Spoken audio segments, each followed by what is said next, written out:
예, 오늘은 신년 특강 네 번째 시간으로요. 19편 강의가 이제 네 번째 시간인데, 주의 율법은 완전하며 해서 10편 19편 7절 말씀. 10편 19편 7절 말씀. 주의 율법은 완전하여, 여기 이제 같이 읽습니다.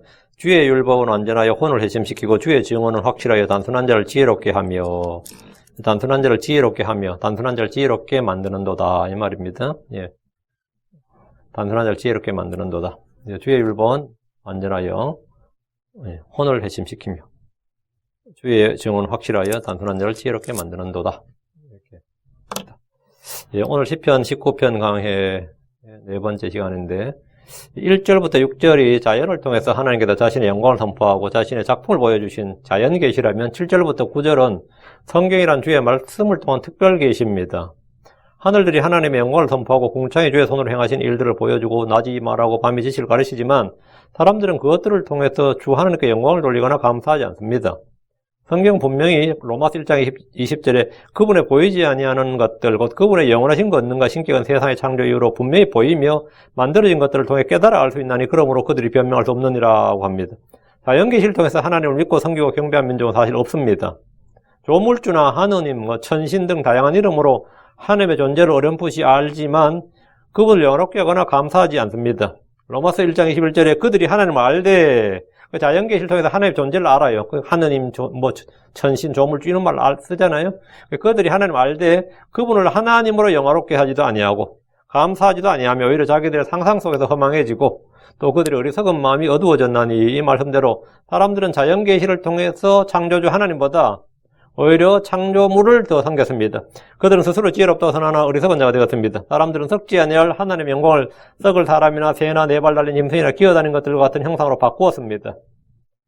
사람들은 하나님의 진리를 거짓으로 바꾸고 창조주보다 창조물을 더 경배하고 섬겼습니다. 이런 까닭에 주님은 이 땅에 특별 계시를 주셨습니다.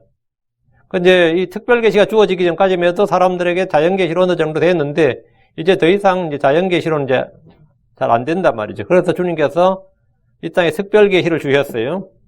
그 특별 계시가 뭐냐면 예언의 말씀, 대언의 말씀입니다. 하나님은 첫사람 아담에게 말씀을 주셨습니다. 주께는 아벨을 대언자로 삼아서 말씀하셨습니다. 주께서는 여러 시대의 다양한 방식으로 대언자를 통해 말씀하셨습니다. 히브리서 1장 1절에 지나간 때에는 여러 시대의 다양한 방식으로 대언자를 통하여 조상들에게 말씀하신 하나님께서 이런데 지나간 때의 여러 시대의 다양한 방식으로 꿈이나 환상이나 천사들이나 대언자들이나 다양한 방식으로 대언자들을 통하여 제 조상들에게 말씀하신 하나님. 이 조상들에게 말씀하신 하나님이었는데 말씀하셨죠. 다양한 방식으로. 하나님의 말씀과 하나님의 말씀이 이 말과 글이란 특별 계시가 주어진 것은 모세 때 처음입니다. 그런데 성경은 그전에도 모세 이전에도 주께서 사람들에게 다양한 방법으로 말씀을 하셨고 모세 이전에는 대언자가 없었느냐? 그건 아니죠. 모세 이전에도 에녹도 대언자였고 아브라함도 대언자였습니다. 노아도 대언자였고 아벨도 대언자였어요. 그러면 뭐 그런 사람을 빼고는 그러면 계시가 전혀 없었느냐? 그렇지는 않습니다. 왜? 우리 욥기를 보면 알 수 있죠. 욥은 이방인이에요. 욥의 친구들도 다 이방인입니다.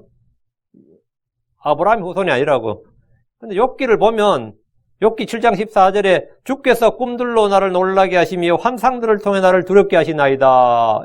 이 말이 있어요. 주께서 꿈들로 나를 놀라게 하시며. 그래, 그때 주님께 다양한 방식으로 뭐랬다?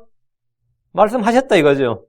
사람들이 지난밤에 내가 참 신비로운 꿈을 꿨다 그러면 듣는 사람들도 그거는 용한 꿈이로구나 이렇게 인정하고 또 어떤 이야기를 하면 또 내가 무슨 환상 계시를 봤다 그러면 그렇구나 이랬다는 거죠. 그 당시에 그 예전에 그 욥의 시대나 뭐 그 이전 시대에는 주께서 꿈들로 나를 놀라게 하시며 환상들을 통해 나를 두렵게 하시나이다. 욥과 욥의 친구들이 보면 엄청난 그 지혜와 계시를 받은 것은 우리 확실히 알 수 있습니다. 욥기 읽어보면 쉽게 알 수 있습니다. 그 사람들은 그럼 뭐냐 이거지.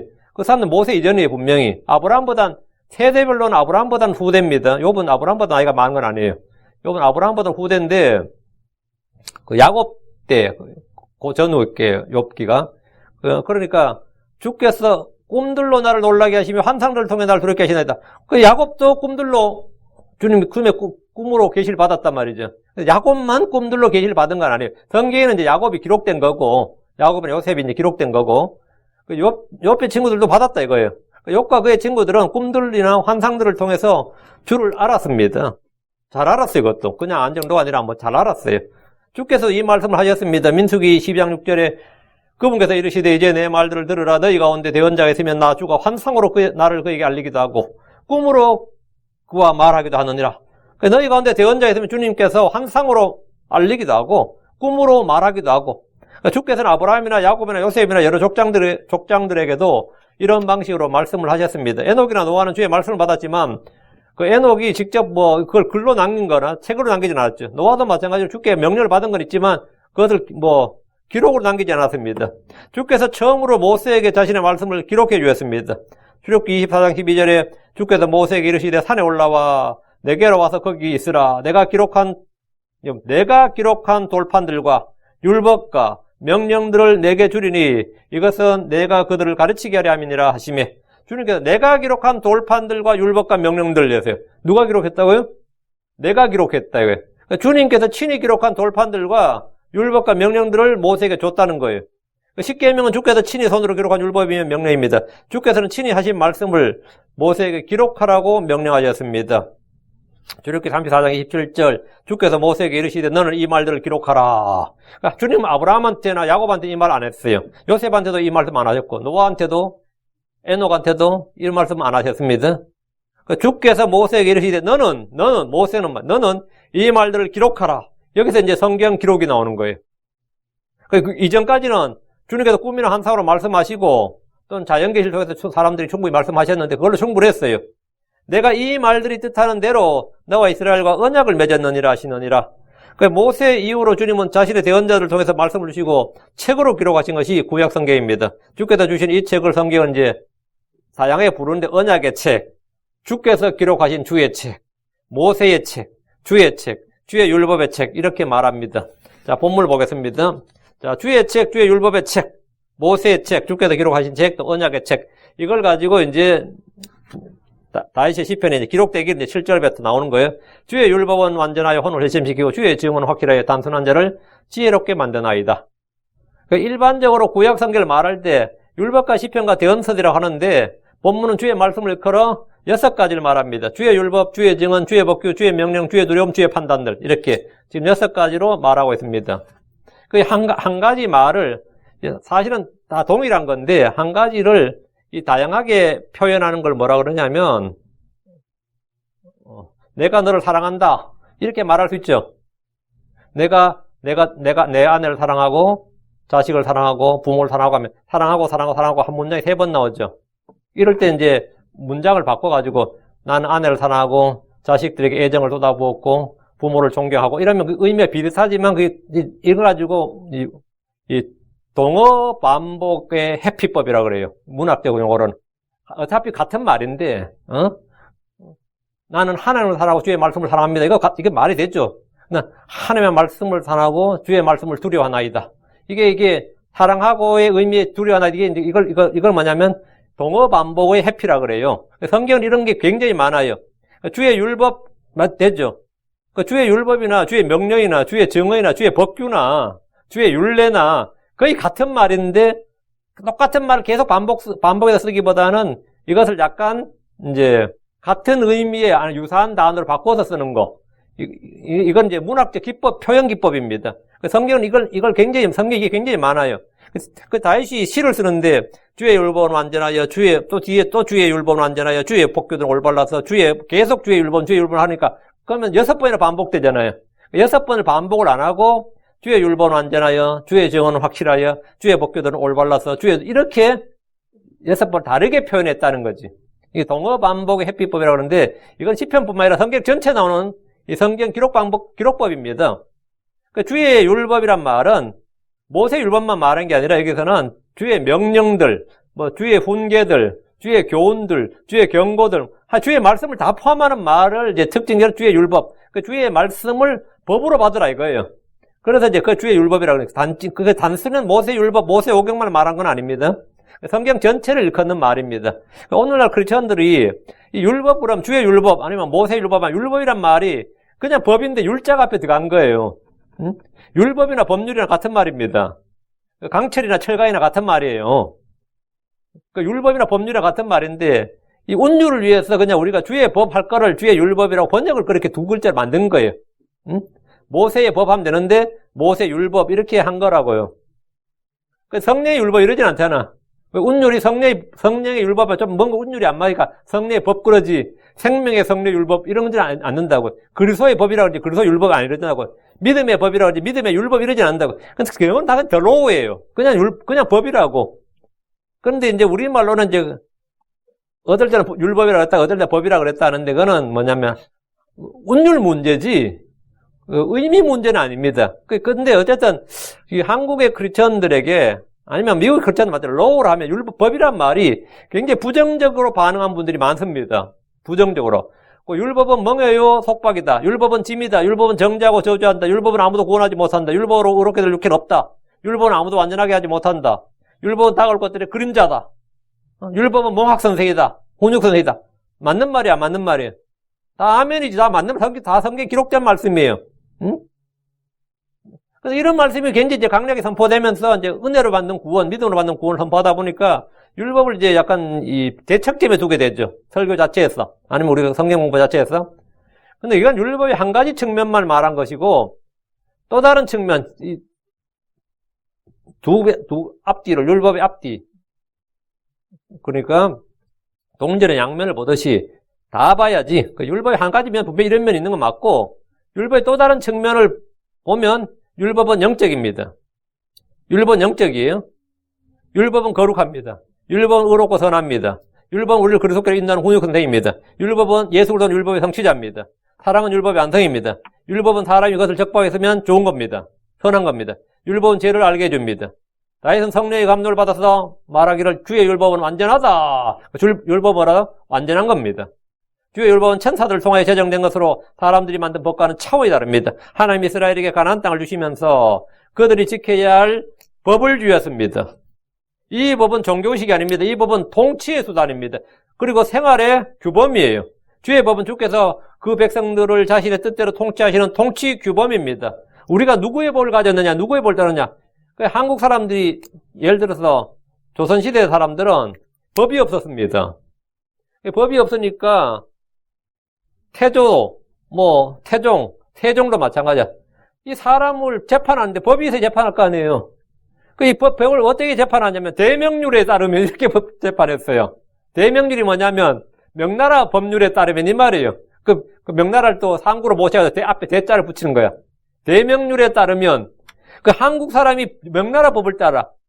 조선이 좀 우리가 중국의 속국이란 말이 다른 게 아니에요.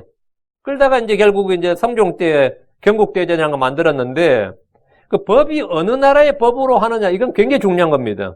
어느 나라의 법이냐 그 법을 어느 나라의 법을 따르느냐 그리고 어느 나라의 법에 통치하려 있느냐. 그런데 하나님의 백성은 바빌론 법을 따르겠어요? 이집트 법을 따르겠어? 어떻게 우리가 만든 법을 우리가 그게 아니단 말이지. 지금 각 나라는 이제 자기들이 만든 법을 지킨다 그러지만 하나님의 백성은 하나님의 법을 따라야 된단 말이지. 하나님이 주신 법이 있어야 될 거 아니에요. 법이란 건 뭐냐? 통치의 수단이다. 그들의 생활 규범이다.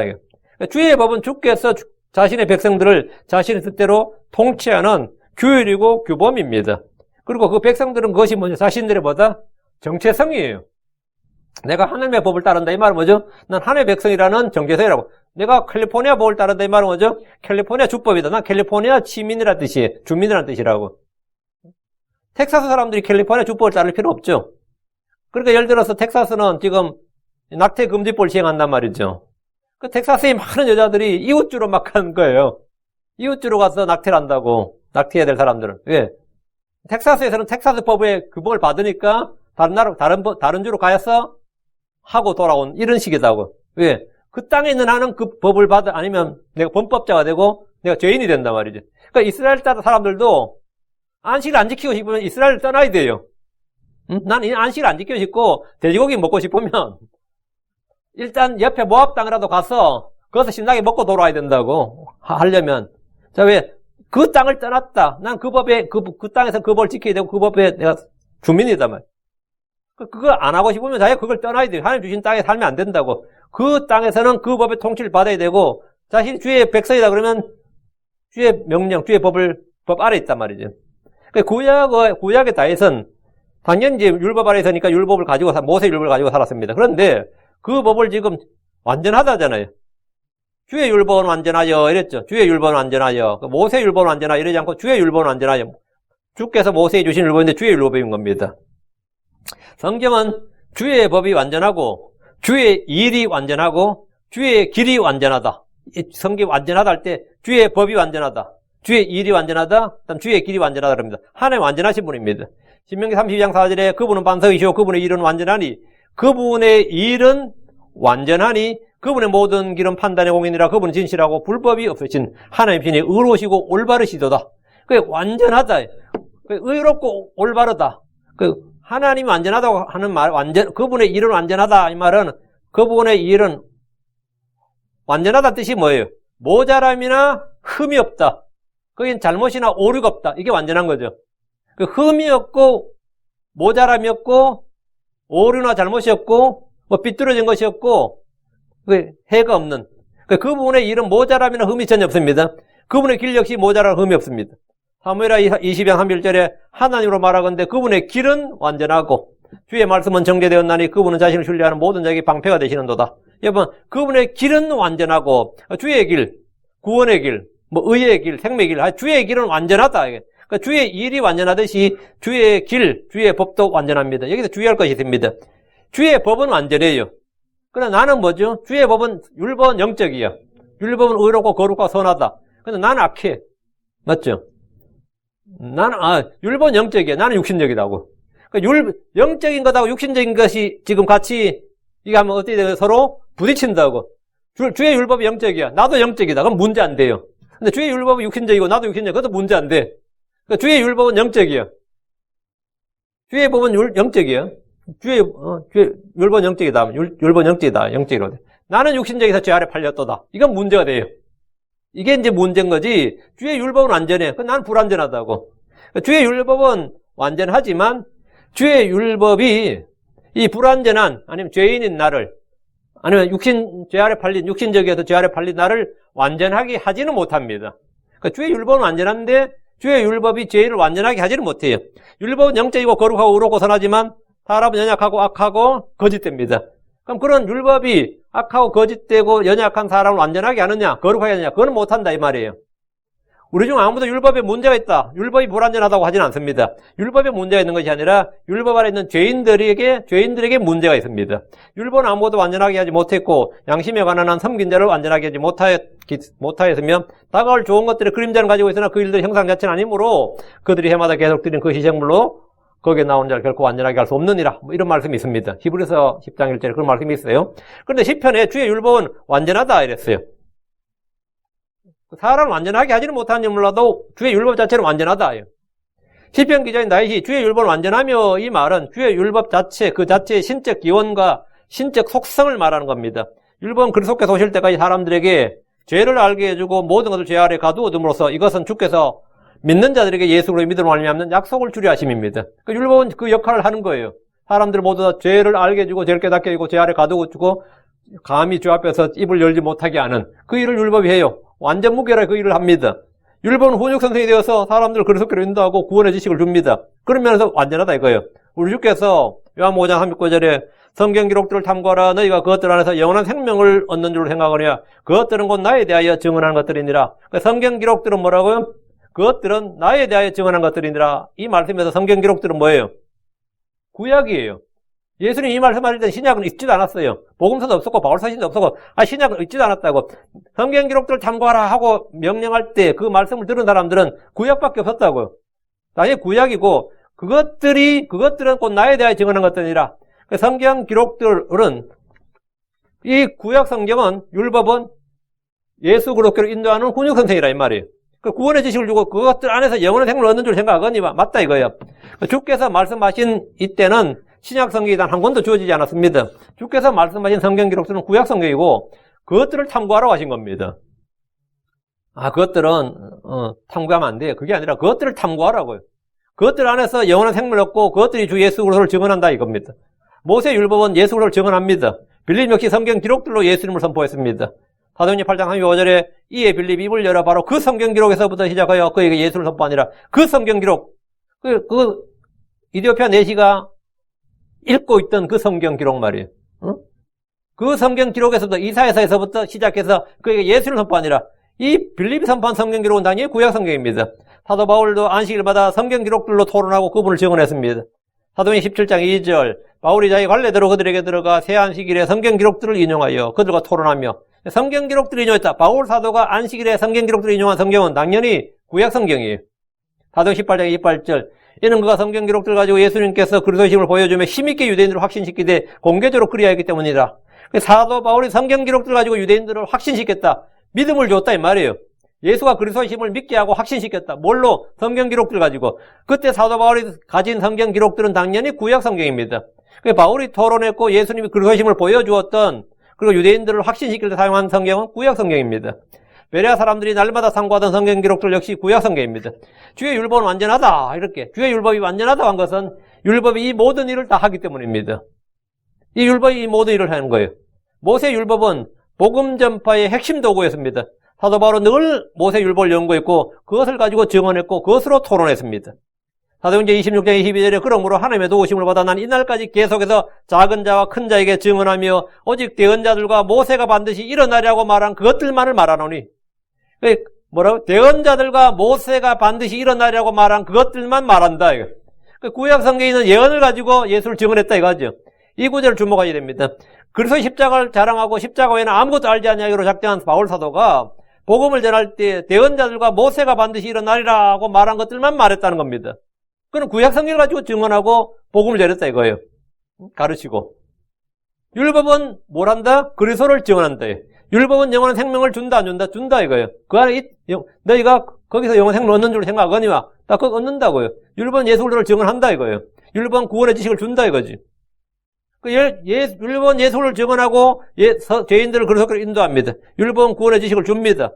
사도행전 28장 23절 그들이 그를 위해 한날을 정하고 많은 사람이 그에게 나와 그의 숙소로 들어오니 그가 아침부터 저녁까지 모세 율법과 대언자들의 글을 가지고 예수님에 관하여 그들을 설득하며 그들에게 하나님의 왕국을 풀어 설명하고 증언하니라. 그러니까 구약 성경 가지고 뭐 했다는 거죠?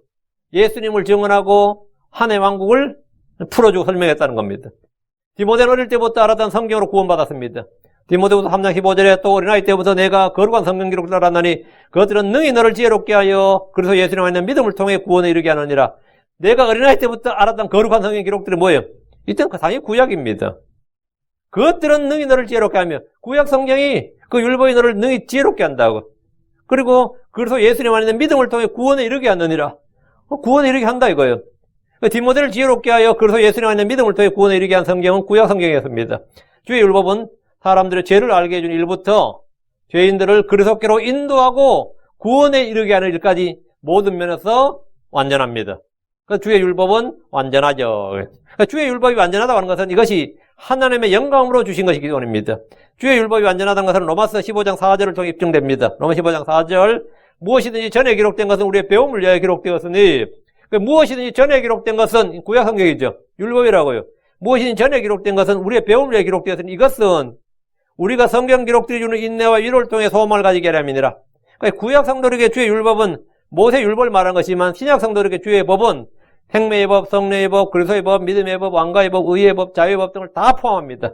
일반적으로 사람들은 율법이라 하면 뭔가를 바치는 것이라 규례를 생각하지만 율법의 더 중대한 것, 율법의 본질은 뭐냐? 사랑과 공의와 사랑과 판단의 공의, 믿음입니다. 다시 7절. 주의 율법은 완전하여 혼을 회심시키고 주의 율법은 완전하여 혼을 회심시킨다. 주의 율법은 혼을 회심시킵니다. 주의 법이 혼을 회심시키는 것은 먼저 죄를 알게 해주고 모든 사람을 죄 아래 가두기 때문입니다. 우린 율법이 아니면 죄를 죄인 줄도 모른 채 살 겁니다. 탐욕은, 탐심은 말이죠. 욕심은 인간의 자연스러운 본성입니까? 아니면 죄입니까? 탐욕은 사람이 태어날 때부터 갖고 있는 인간의 자연스러운 본성이죠. 그럼 그게 죄냐고? 죄입니다. 율법이 죄라고 하지 않으면 사람들은 탐욕과 탐심을 타고난 자연스러운 본성이라고 말할 겁니다. 그러니까 탐욕이 죄라면 모든 사람은 뭐죠? 죄를 타고난 거예요. 응? 모든 사람은 죄인이라고. 근데 이 율법으로 말미암아 찌면 내가 죄인이란 걸 인정해요, 안 해요? 잘 안 한다고. 할 수도 있겠지만 그건 자연스러운 본성이지. 이건 죄라고 안 한단 말이죠. 조상신을 섬기는 것이 죄입니까? 예절입니까? 제사 지내는 게 죄예요? 아니면 예절이에요? 아니면 미풍양속이야? 율법이 아니라면 그것은 예절이 됩니다. 아름다운 미풍양속이 됩니다. 우린 율법을 통해서 그것이 죄인 줄을 알게 됩니다. 다양한 신들을 인정하고 섬기는 것은 마음이 넓은 거예요? 포용성이 넓은 겁니까?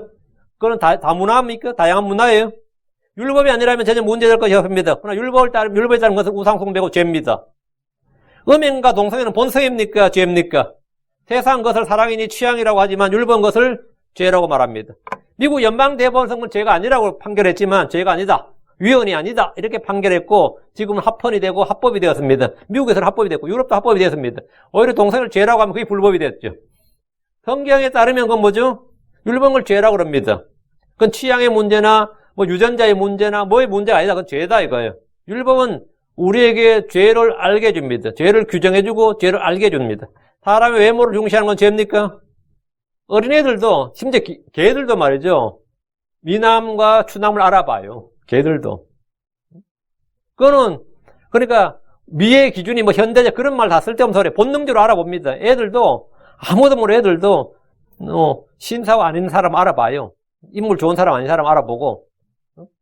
사람의 외모를 중시하는 건 죄입니까? 본성인 겁니까? 당연한 일입니까? 죄죠. 야고보서 2장 9절에 너희가 사람들의 외모를 중시하면 죄를 범하고 율법에 의해 범법자로 확정되리라. 율법에 의해 범법자로 확정된다잖아요. 율법에 의해서. 율법이 그걸 전부 다 뭐라고요? 확정짓고 모든 입을 막아서 온 세상이 하나님 앞에서 유죄가 되게 합니다. 그래서 율법 아래 있는 자들은 죄를 시인하고 회개하고 희생물 들고 주 앞으로 나와 있습니다. 율법이 죄를 깨닫게 하고 정죄할 때 우리는 육신적에서 죄 아래 팔린 나의 모습을 보게 됩니다. 혼을 회심시키는 일은 율법의 가장 강력한 기능입니다. 어떤 이들은 율법이 정죄와 저주의 기능만 있는 줄 알지만 율법의 핵심은 죄인들의 혼을 회심시키는 일입니다. 구약에서 회심은 뭐냐? 구약에서 converting, 회심이라는 게 뭐냐면 주의 율법대로 행하지 않다가 그것이 죄인 줄 알고 다시 율법의 말씀대로 수행하는 것이 회심이에요. 구약에서 혼을 회심시킨다면 내가 주의 법을 알고도 주의 법을 행하지 않았구나. 이제부터 주의 법대로 살아야겠구나. 주의 법대로 행해야겠구나. 이러면 그게 회심이야. 주의 법은 이런데 난 행하지 않아. 참 죄책감을 느껴. 근데 계속 행하지 않아. 그건 회심이 아니에요. 그러니까 주의 율법을 떠났다가 아니면 주의 율법을 잘 몰랐다가 주의 율법 안으로 돌아왔어. 그게 회심이에요. 그 이스라엘은 주의 율법을 떠났어요. 그러다 그들은 전부 아시리아, 바벨론, 포로로 잡혀갔습니다. 70년 포로 생활을 마치고 돌아와서 에스라와 네헤미야를 통해서 다시 율법을 지키자 하는 운동이 일어났죠. 그리고 온 백성이 언약을 해서 날인을 했어요. 다시 율법을 지키자. 우리 다시 율법을 지키자. 그 율법대로 우리가 살자. 이게 뭐라고요? 그 율법을 떠났다가 다시 율법대로 행하자. 율법대로 살자. 이게 뭐냐? 회심이라고. 그 율법대로 살아야 된다는 것. 그 구약의 핵심은 주의 율법대로 행하지 않다. 그것이 죄인 줄 알고 다시 율법의 말씀들을 수행하는 겁니다. 요시야 같은 경우에 율법을 몰랐습니다. 그러다가 hil기야를 통해서 율법을 이제 주의 성경에서 율법책을 발견해서 읽어줬어요. 그러니까 우리는 그럼 율법책하고 너무 다르게 지금 유다가 돌아가고 있잖아요. 그래서 율법책대로 한번 행하자. 6월절부터 지키자 해가지고 했단 말이에요. 그게 뭐죠? 그걸 성경에서 말하는 혼을 회심시킨 일입니다. 그러니까 구약에서 율법 그 회심이라는 의미는 그거예요. 그러니까 율법이 명령하는 가장 큰 명령이 뭡니까? 내 하나님을 사랑하라. 내 이웃을 사랑하라. 마음과 성품과 힘을 다해 내 하나님을 사랑할지니라. 내 이웃을 내 자신과 사랑할지니라. 뭐 이게 제일 큰 명령입니다. 근데 이보다 더 중요한 명령이 있습니다. 주 예수를 믿으라 합니다. 모세는 예수를 증언했습니다. 누구든지 모세를 믿는다면 그런 예수님도 믿습니다. 모세 율법과 모세의 글들은 예수님에 관한 기록이요 예수님을 증언하는 것이기 때문입니다. 그리고 요한복음 5장 46절에 너희가 모세를 믿었더라면 나를 믿었으리니 그는 나에 대하여 기록하였느니라. 그러니까 너희가 지금 나를 믿지 않는 건 뭘 안 믿는 거다? 모세도 믿지 않는 거다 이 말이에요. 모세를 믿었다면 너희가 나를 믿었을 것이다. 모세는 나에 관해 기록했고 모세는 나를 증언했다 이거예요. 너희가 모세를 믿었더라면 나를 믿었으리니 그는 나에 대하여 기록하였느니라. 그러니까 누군가에게 주의 법, 주의 길들을 가르치는 것은 혼을 회심시키는 일입니다. 시편 51편 13절에 그리하시면 내가 범법자들에게 주의 길들을 가르치니 죄인들이 주께로 회심하리이다. 죄인들이 주께로 회심하리이다. 그러니까 죄인들은 겁니다. 법대로 살지 않다가 주께로 회심한다. 주의 법대로 산다 이거예요. 주의 법대로 한다. 그게 회심이에요. 여러분이 주의 법을 들었을 때 어떤 마음이 들었습니까? 처음에 주의 법을 들었을 때, 응? 저는 십계명에서 살인하지 말라는 명령을 들었을 때, 십계명이 요즘 찬송가, 우리 찬송은 아닌데, 예전 그 공동 찬송가에는 앞에 십계명이 있어요. 십계명 있고 사도신경 있고 주기도문 있고 이렇게 이 표지에 여기 보통 그 십계명을 이제 교회 가서 한번 예수 믿고 이제 처음에 이제 십계명을 한번 봤어요. 그 찬송가에서 본 거죠. 성경에서 본 게 아니라 찬송가에서 이래 보니까 십계명이 적혀 있더라고요. 그리고 이래 보니까 뭐 살인하지 말라, 도둑질하지 말라, 간음하지 말라 쭉 나오죠. 쭉 나오는데 살인하지 말라 명령을 제가 딱 읽을 때 난 살인한 적이 없어요. 그리고 앞으로도 평생 뭐 있을 수도 있겠지만 평생 일반적으로 누군가를 살인할 일은 없을 거라고 생각했습니다. 응? 그런데 살인은 제 안에 제 마음속에 있다는 걸 알게 됐어요. 마가복음 7장 21절 23절에 속에서고 사람들의 마음에서 악한 생각, 간음, 음행, 살인, 도둑질, 탐욕, 사악함, 속임, 세욕, 악한 눈, 신성모독, 교만, 어리석음이 나오는데 이 모든 악한 것이 속에서 나와 사람을 더럽게 하느니라. 그 속에서고 사람들의 마음에서 그 살인이 어디 있다는 거예요? 속에서고 사람들의 마음에서 나오는 거란 거예요. 속에서 사람들의 마음에서 악한 생각이 속에서 나온다, 마음에 나온다 그러면 아멘이지. 그렇지. 그렇죠? 거짓말이 뭐 속에서 나온다 해도 그것도 뭐 대충. 교만이 속에서 나온다 해도 뭐 어리석음이 속에서 나온다 해도 대충. 뭐 속임수 그런 거 속에서 나온다 해도 우리가 대충 이해가 되죠. 그리고 쉽게 소구이 되는데 살인이 속에서 나온다, 음행이 속에서 나온다, 도둑질이 속에서 나온다 어때요? 탐욕이 속에서 나온다. 그럼 뭐 맞죠. 속에서 탐욕이 나오는 거지. 우리 일반적으로 다 이해가 되고 당연한 거. 그 악한 생각이나 교만, 어리석음, 탐욕이 속에서 나오는 건 누구나 다 압니다. 근데 살인이나 도둑질이나 음행이나 간음도 속에 있고 속에서 나온다는 사실은 잘 알지 못합니다. 저도 잘 알지 못했어요. 근데 내 속에 악한 생각과 어리석은 생각만 있는 것이 아니라 내 속에 내 마음 속에 살인도 있고 도둑질도 있고 음행도 있고 거짓말이 있다는 것을 율법이 가르쳐 줬습니다. 율법이 가르쳐 줬어요. 복음 형제를 미워하는 자도 살인자라는 사실을 알려줬습니다. 요한일서 3장 15절에 누구든지 자기 형제를 미워하는 자는 살인한 자니 살인한 자 속에는 영원한 생명이 거하지 아니한 줄을 너희가 아느니라. 그러니까 살인하는 자니 형제를 미워하는 자는 살인한 자니 저는 주의 법을 통해서 이 말씀을 통해서 제가 내 속에 살인이 있다, 음행이 있다, 도둑질이 있다, 간음이 있다 이거 알았어요. 그 내 속에 주의 법을 통해서 제가 그게 있다는 것만 아는 게 아니라 내가 살인자라는 사실을 알게 된 겁니다. 살인을 하고 안 하고는 액트는 나중 문제고 액션은 나중 문제고 액션까지 가면 이제 좀 곤란하죠. 그럼 이제 내가 감옥 가야 되잖아. 그게 액션까지는 안 가던데 근데도 신문을 보면서 뉴스를 보면서 나도 다 모르게 이놈들 다 때려 죽여야 되는데 내 입에서 이게 죽여야 된다는 말이 잘 나오더라고요. 그런 거 싹 쓸어버렸으면 좋겠다. 뭐 이거 그 말은 뭐죠? 대량 학살이야. 대량 학살도 뭐 자연스럽게 생각이 나고 그냥 세상 뒤집어 놔야 되는데 이런 생각도 하고 그런 놈 다 좀 그런 거 다 좀 없앨 수 없냐? 사람들마다 다 살인 욕구가 있어요. 자기 속에 있다고 자기 마음에 안 드는 사람 자기 마음에 안 드는 사람들에 대해서 뭐 한다고? 저주하고 살인한다고 마음에서. 근데 그게 액션까지 물론 안 옮겨지겠지만 액션까지 옮겨지면 골치 아프고 그걸 이제 우리가 살인범, 살인자 그러지만 사실은 그 액션까지 안 옮겨져서도 사람들은 누구나 다 누구 죽이고 싶다 그러고 뭐 누군 죽여버려도 좋겠다 그러고 그래요. 심지어 가족 간에도 그래요. 그 살인이 어디 있는 거야? 내 속에 있다고. 내 속에. 제가 도둑질하고 거짓말하고 음행과 세교를 삼는 자는 사실을 이 주의 법을 통해 알게 된 겁니다. 너는 거짓말하지 말라는 주의 법이 들어왔을 때 제가 그동안 거짓말쟁이로 살아온 것을 인정할 수밖에 없었습니다.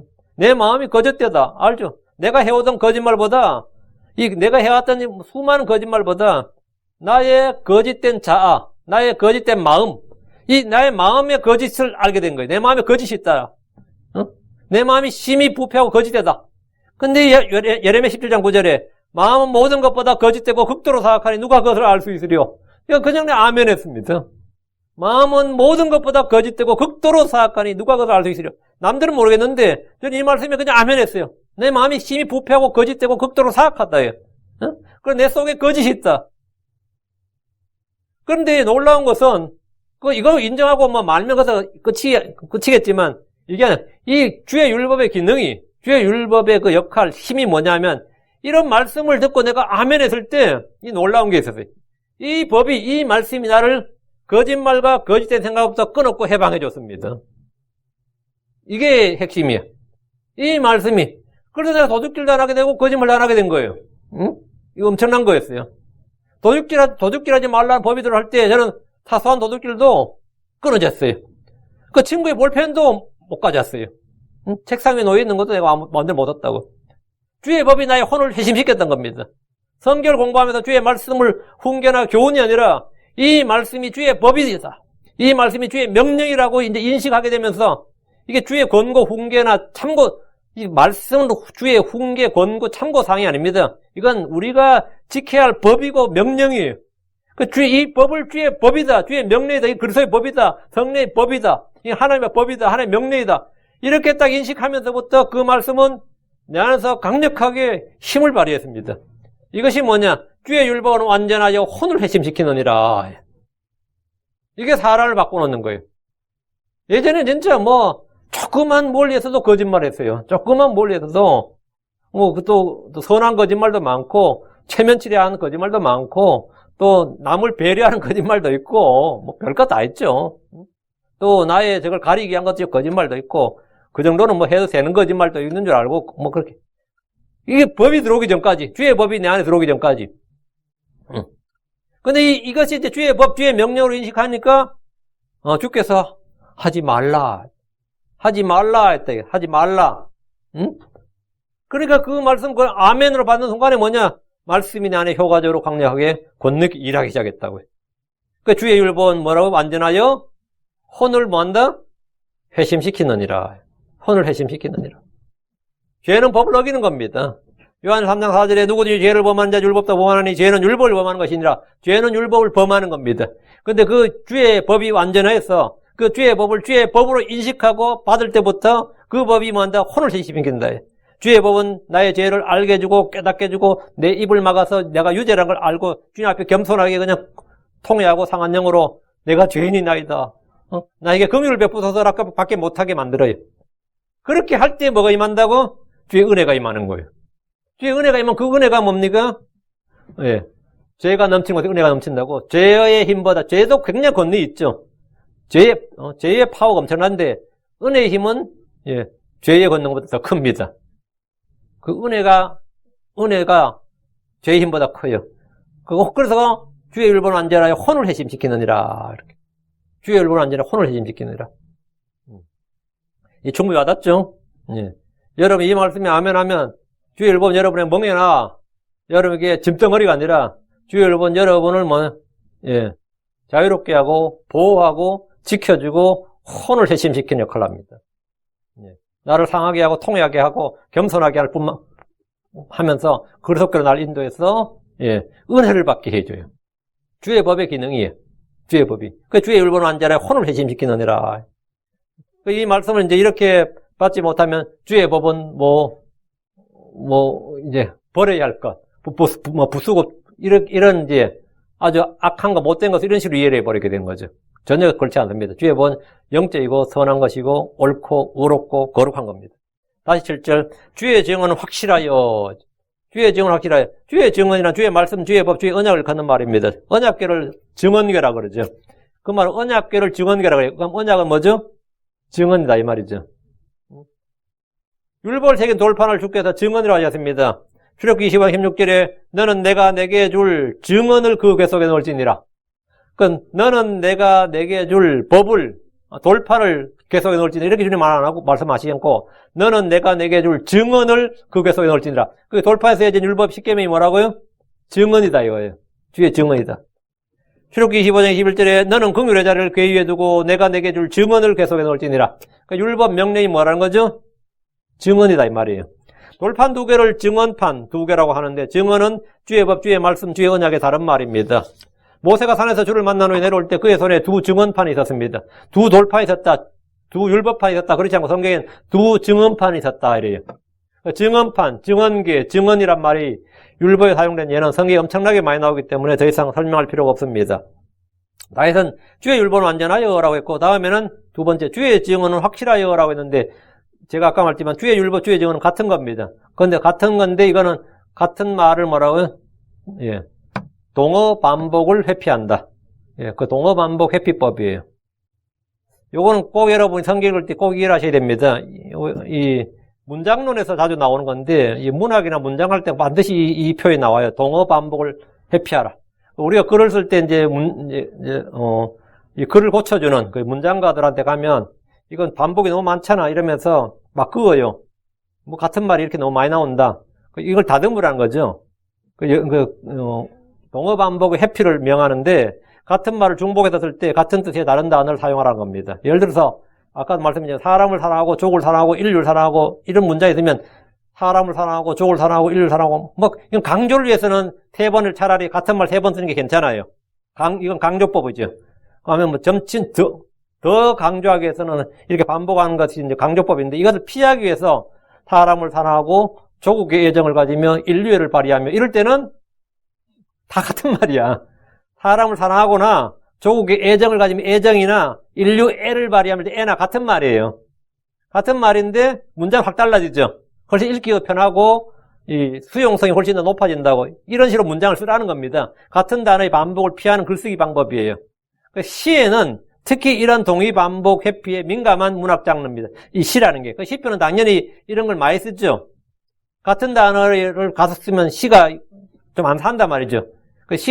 시는 이 시라는 것은 특히 이게 민감해요. 킹제임스 성경 읽다 보면 앞뒤에 같은 말의 반복을 피하기 위해서 같은 뜻이나 비슷한 뜻의 단어를 사용한 구절이 굉장히 많습니다. 시편 19편 6절에서 9절은 주의 법, 주의 말씀들에 해당하는 동어 반복을 피하기 위해서 주의 율법, 주의 증언, 주의 법규, 주의 명령, 주의 두려움, 주의 판단들, 이렇게 같거나 유사한 단어를 사용을 했습니다. 이것은 이제 요즘 문장으로 고쳤으면 주의 율법은 안전하고 주의 증언은 확실하게 혼을 회심시키고 단순한 자를 지혜롭게 하느니라, 뭐 이 정도가 됩니다. 이 원리를 알면 이 킹제임스 성경 읽다가 단어가 막혀도, 영어로 킹제임스 성경 읽다 단어가 막혀도 앞뒤에서 같은 뜻 또는 비슷한 단어에서 모르는 단어의 의미를 유추할 수가 있습니다. 내가 단어를 몰라도 성경 사전 안 찾아도 쉽게 앞뒤 한 구절, 그 구절 앞뒤에서 그와 같은 뜻의 단어가 거기 있어요. 킹제임스 성경은 대부분 다 그렇게 되어 있습니다. 이걸 이제 킹제임스 성경에서 이제 성경 자체 내장 사전이라 그래요. 빌트인 딕셔너리라 그럽니다. 성경 자체에 이미 그 단어의 뜻이 포함되어 있다고. 그 사전적 의미가 있다 이 말이에요. 자, 주의 증언에 대해서 주의 증언은 확실하여 있는데, 주의 증언은 확실하다. 주의 증언은 세상 학문이나 철학이나 과학처럼 애매한 것이나 오류가 없습니다.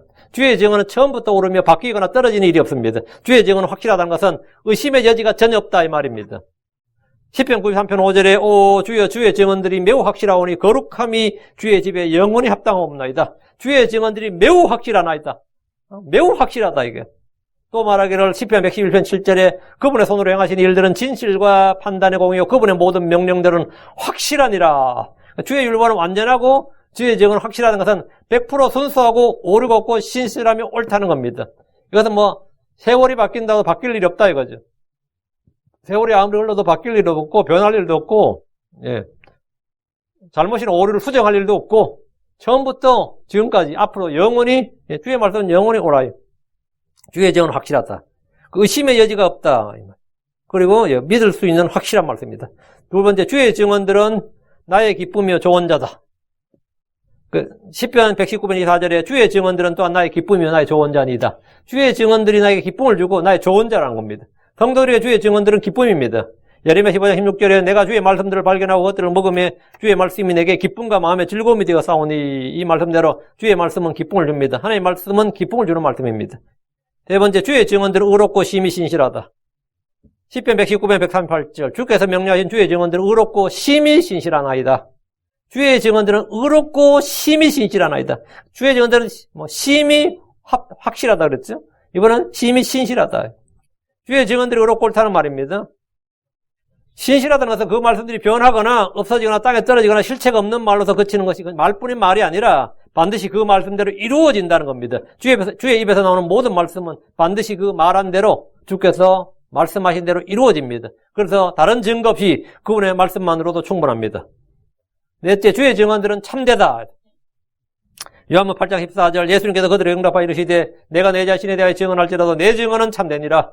내 증언은 참되니라. 그리스도께서 내 증언은 참되다 하신 대로 주의 증언은 거짓이 없습니다. 허언이 없습니다. 농담이 없습니다. 과장된 말도 없습니다. 주께서 하신 말씀은 그 자체로 참이요 진리입니다. 다섯째, 주의 증언은 사람들의 증언보다 더 크다. 요한일서 5장 9절, 만일 우리가 사람들의 증언을 받을진대 하나님의 증언은 더 크도다. 이것은 하나님의 증언이니 곧 그분께서 자신의 아들에 관하여 증언하신 것이니라. 그러니까 율법이나 복음이나 다 하나님의 증언이다 이거예요. 하나님의 증언은 당연히 사람들의 증언보다 크다. 여섯째, 주의 증언은 대언의 영이다. 계시록 19장 10절에 예수님의 증언은 대언의 영이니라. 예수님의 증언은 대언의 영이니라 했는데 이거는 예언의 영이다. 주께서 내가 너에게 한 말은 영이고 생명이니라 했습니다. 주의 말씀은 살리는 영이고 생명의 영이고 대언의 영입니다. 일곱째, 주의 증언은 하나님께서 우리에게 영원한 생명을 주신 것과 이 생명이 그분의 아들 안에 있다는 것입니다. 요한일서 5장 11절. 또 그 증언이 것이니 곧 하나님께서 우리에게 영원한 생명을 주신 것과 이 생명이 그분의 아들 안에 있다는 것이니라. 그러니까 주의 증언에 대해서 주의 증언은 지금 저에서 주의 증언은 확실하여 할 때 주의 증언은 어떤 것이냐? 대언의 영이고 영원한 생명을 주는 것과 하나님 아들이 있다는 것과 참되다는 것, 크다는 것, 기쁨이고 좋은 자다, 심히 신실하다, 확실하다 뭐 이런 겁니다. 이게 주의 증언인데 다시 7절, 주의 증언은 단순한 자를 지혜롭게 만드느니라. 함열한 메이킹입니다. 만든다 이 말이에요. 주의 증언은 단순한 자를 지혜롭게 만든다. 사람을 어떻게 만든다. 사람을 지혜롭게 만든다.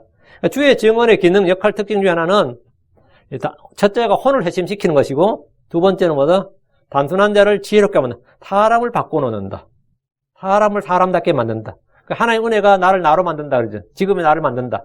그러니까 주의 증언이 사람을 만드는데 주의 증언의 기능이에요. 단순한 자를 지혜롭게 만든다는 겁니다.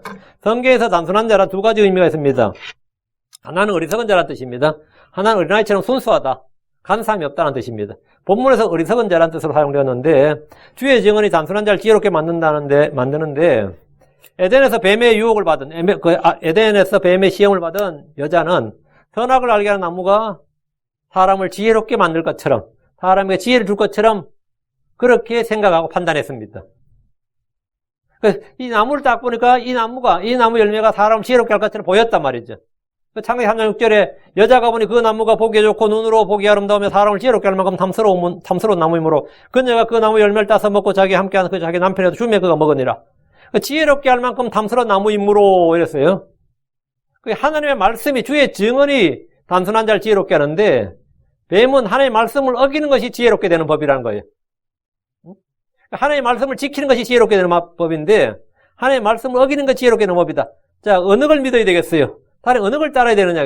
두 가지 권위가 우리 앞에 딱 선택의 여지가 있을 때 우리 뭘 선택해야 되느냐 이거죠. 하나님께서 먹으면 반드시 죽는다고 하신 나무 열매를 보았는데 이 사람이 봤어요. 그러면 반드시 죽을 이 사망의 나무로 보여야 되는데 이걸 먹으면 죽는 나무 이렇게 보여야 돼. 우리가 우리 집에서 애들한테 술에 대해서 이야기할 때 썩은 물이라고 가르쳤어요. 어릴 때부터. 술 광고나 술 딱 나오면, 그림이 나오면, 저게 뭐냐 하면, 썩은 물. 사람이 썩은 물을 먹는다. 술은 부패한 물이죠. 발효가 돼서 그 썩은 물이에요. 그 썩은 물이다 이거예요. 썩은 물이다. 그럼 그 썩은 물이 하면 썩은 물로 보여야 된다고. 그렇게 배웠고, 그렇게 봐면, 부모가 그렇게 가르쳤으니까, 저건 썩은 물, 이렇게 된다고. 썩은 물. 하나님께서 이 나무의 열매를 먹는, 넌 반드시 죽으리라 했으니까, 이거는 뭐라고요? 사망의 나무로 보여야 된다고요. 딱 봤을 때, 그거 먹으면 죽는다는데, 그 사망의 나무야. 우리를 죽게 하는 나무야. 먹으면 죽어.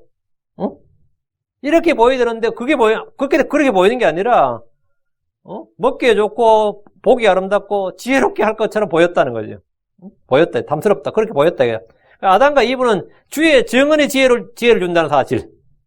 주의 명령들이 지혜를 준다는 사실을 알지 못하고 믿지 못했습니다. 사람을 지혜롭게 하는 것은 철학이나 종교가 아닙니다. 육체 훈련이나 영성수련이나 방언 같은 것이 그런 영적 체험이 우리에게 지혜를 주거나 신령하게 하는 게 아닙니다. 어떤 크리스천들은 방언으로 오랫동안 기도하면 자기가 좀 더 영적이 되는 줄로 압니다. 그래서 새벽 기도나 철야 기도 홀로 기도할 때는 정신없이 방언으로 기도하기 시작합니다. 요즘 너무 힘든 일이 있으면 한동안 안 했던 방언 기도 다시 시작하는 사람도 있어요. 예수 믿고 킹제임스 성경 알게 돼서 하던 방언 기도 그친 사람들이 갑자기 힘든 일이 있고 어려운 일이 있으면 근데 이해는 돼요. 얼마나 스트레스를 받았으면. 그래서 어차피 이걸 좀 돌파하고 싶으면 내가 좀 더 지혜롭고 싶고 좀 영적이 되고 싶으면 하나님의 말씀이 나를 뭐라고요? 혼을 회심시키는 게 우리가 번역하기를 이제 우리 요한복음 19장 실제로서 주의 율법 완전한 혼을 회심시키고 이렇게 번역했는데 이제 이거는 당연히 이제 실제로 잘 번역한 거예요. 근데 정확하게 이게 분사구문인데 이게 뭐냐면 주의 율법은 혼을 회심시키기에 완전하며 이거거든요. 정확하게는 주의 율법으로 혼을 회심시키기에 완전하고 주의 증언은 단순한 자를 지혜롭게 하는데 확실하다. 이 의미야 사실은 이게. 그래서 그렇게 이제 문장을 만들기가 좀 어려워서 그냥 이대로 놔둔 겁니다. 저도 이건 좀 만들기 어렵더라고요, 솔직히. 이걸 제대로 한번 바꿔보려고 했는데, 그 의미는 그 의미예요, 사실은. 그러니까 주의 율법은 혼을 회심시키기에 완전하고, 주의 증언은 단순한 자를 지혜롭게 만드는데 확실하니라. 이거라고, 지금 10편, 19편 7절 의미가. 그런데 우리가 이 주의 율법, 혼을 회심시키는데 완전하고, 단순한 자를 지혜롭게 만드는데 확실한 이 주의 율법, 주의 증언이 아니라, 막 영적 체험을 추구하는 거예요. 그래서 새벽 기도, 철야 기도 혼날 때 막 옛날에 받았던 그 방언 다시 한번 해보고, 그럼 어떨 것 같아요? 시원할 것 같아요? 그런 것이 저 자신을 지혜롭게 하고 영적으로 경건하고 거룩하게 데 도움을 줄 것으로 생각하기 때문에 그렇게 하는 거예요. 전혀 아닙니다. 방언이나 영성수련이나 드레스 디아스 참여하는 거, 그런 이런 체험을 의존하는 성도들은 뱀에게 속은 여자와 같은 겁니다. 순간적으로, 시원할 수도 있고, 영이 시원해 보이고, 마음이 좀 그렇게, 그런 체험 한 분도 있어요. 실제로 몇 시간 쏟아내고 나면 속에 더러웠던 게 다 튀어나오니까 좀 시원한 거 있을 거예요. 그건 진짜 속은 겁니다. 그건 제2의 속임수예요. 성경은 사람들을 지혜롭게 하는 게 무엇인지 분명히 말하고 있습니다. 나의 혼을 회심시키는 게 뭐고, 나의 증언을, 나를 진짜 지혜롭게 하는 게 뭔지를 확실히 말해준다고요. 주의 증언들이 단순한 자를 지혜롭게 합니다. 주의 명령들이 사람을 지혜롭게 합니다. 시편 119편 98절에 주의 명령들이 항상 나와 함께함으로 주께서 그것들을 통해 나를 내 원수들보다 지혜롭게 하나이다. 뭐라고? 주의 명령들이 항상 나와 함께함으로 주께서 그것들을 통해, 주님은 방언을 통해서 아니면 어떤 기적, 신유의 은사를 통해서 예언의 은사, 그게 아니에요. 주의 명령들이 항상 나와 함께함으로 주께서 그것들을 통해서 주의 명령들을 통해서 나를 내 원수들보다 지혜롭게 하셨나이다. 주의 명령들을 통해서 나를 내 원수들보다, 제2의 속임수보다, 마귀의 계계보다, 이 세상 사람들 통치자들, 내 스승들보다 더 지혜롭게 하였나이다 말이에요. 여러분은 이분에 대해서 절대 오해하지 않도록 해야 됩니다. 더 나은 내가 되고 싶고, 더 믿음이 강건한 사람이 되고 싶고, 더 멋진 사람이 되고 싶고, 더 나은 하나님 일꾼이 되고 싶고, 더 성령 충만한 크리스천이 되고 싶다면 주의 증언, 주의 말씀들을 받으십시오. 긍정적 사고방식이나 적극적 사고방식으로 더 나은 내가 되는 것이 아닙니다. 주의 증언, 주의 말씀들이 빛을 주고 지혜롭게 하고 명철을 줍니다. 시편 119편 103절에 주의 말씀들이 들어오면 빛을 주며 이 빛이 단순한 자에게 명철을 주나이다. 주의 말씀들이 빛을 주고 그 빛이 단순한 자에게 명철을 줍니다. 주의 증언들을 묵상하십시오. 그것이 명철이 됩니다. 시편 119편 99절에 주의 증언들이 나의 묵상이 되므로 나의 모든 서성보다 내게 더 많은 명철이 있나이다. 시편 119편 144절 주의 증언들의 의는 영존하오니 내게 명철을 주사 내가 살게 하소서. 다윗은 주의 증언들이 주는 것들이 무엇인지 잘 알았고 믿었기에 그것들을 바탕으로 기도했습니다. 지혜를 주시고 명철을 주시는 분은 하나님이십니다. 다윗은 자기의 모든 길에서 지혜롭게 행동했고 사울의 모든 신하보다 더 지혜롭게 행동했습니다. 다윗은 주의 말씀을 묵상했고 명철을 주시기를 기도했습니다. 시편 119편 169절 오 주여 나의 부르짖음이 주 앞에 가까이 이르게 하시고 주의 말씀에 따라 내게 명철을 주소서. 주의 말씀에 따라 내게 명철을 주소서. 주께서 그것들을 통해 나를 지혜롭게 하셨나이다. 그것이 뭐예요? 주의 명령들, 주의 말씀들이라고요. 누구든지 지혜가 부족한 자는 구해주시고 꾸짖지 않으시는 하나님께 지혜를 구해야 됩니다. 주께 구한 자는 얻습니다. 이것은 주께서 확실하게 약속하신 겁니다.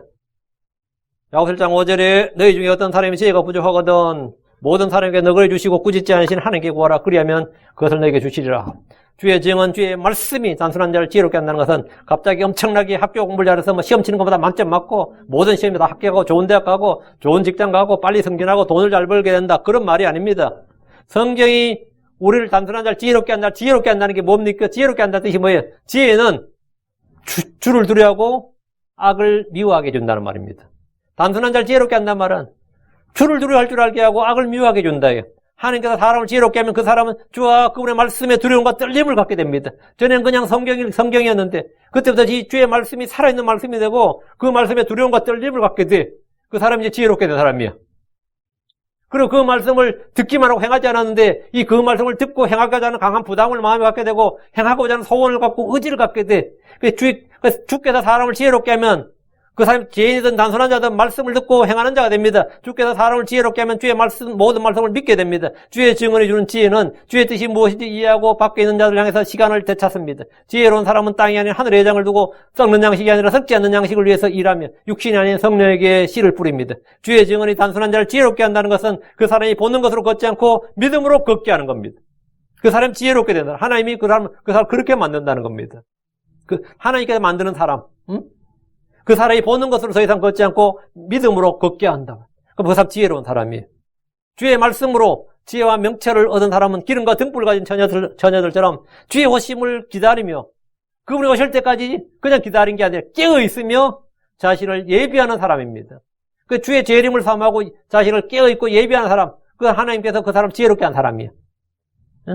주의 증언으로 지혜롭게 되면 그 사람은 십자가를 선포하며 하나님의 지혜고 그리스도가 믿는 자에게 하나님의 권능이고 지혜임을 알게 됩니다. 성경 우리에게 지혜가 없는 자가 아니라 지혜로운 자가 되라고 명령하셨습니다. 어떻게 단순한 자가 지혜롭게 됩니까? 어떻게 단순한 자가 지혜롭게 돼요? 어떻게 어리석은 자가 지혜롭게 됩니까? 주의 증언들, 주의 명령들이 우리를 지혜롭게 하는데 확실합니다. 주의 증언들은 확실하여 단순한 자를 지혜롭게 한다.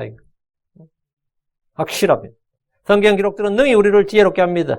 전능자 영감이 우리에게 명철을 줍니다. 욥기 32장 8절에 그러나 사람 안에 영이 있고 전능자 영감이 그들의 명철을 주나니, 전능자 영감이 그들의 명철을 주는데 전능자 영감이 우리에게 어떻게 들어옵니까? 하나님의 말씀은 뭐다? 성령의 영감으로 주어진 것으로 하나님의 말씀을 통해서 전능자 영감이 우리 안에 들어오는 겁니다. 처음에 첫사람 아담에는 하나님께서 숨을 불어넣으셨어요. 코에 숨을 불어넣으셨어요. 지금 우리에게는 하나님의 영감, 전능자 영감이 하나님의 말씀을 통해서 우리 안에 들어옵니다. 그 말씀이 전능자 영감이 그들에게 명철을 준다. 너희가 먼저 이것을 알지니 하나님의 모든 말씀은 사적인 사람의 뜻에 나지 아니하고 하나님의 거룩한 사람들이 하나님의 감동을 받아 우리 성경에 하나님 움직이시게 한 대로 말하 있느니라 했죠. 디모데후서 3장 10절은 모든 성경 기록들은 하나님의 영감으로 주어진 것으로 하나님의 영감으로 그게 전능자 영감이에요.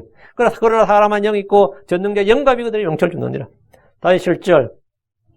주의 증언은 확실하여 단순한 자를 지혜롭게 하며 주의 증언은 죄를 대적하고 세상을 책망하며 의를 증언합니다.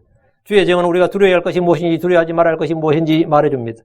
주의 증언은 너무나 확실하여 언제 어디서라도 우리에게 믿음을 주고 확신 가운데 있게 해주며 모든 불확실성과 의심들을 제거해줍니다.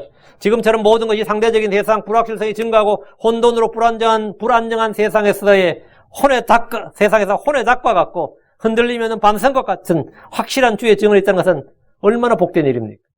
사람들이 무엇이라 해도 우리에게는 진짜 흔들림이 없는 반석과 같은 말씀이, 혼의 닭과 같은 말씀이 우리에게 있다고. 확실한 주의 증언들과 권고를 듣고 훈계를 받고 경고를 받는다면 그는 반드시 지혜로운 자가 됩니다. 지혜로운 자가 된다는 게 어떤 건지 알겠죠?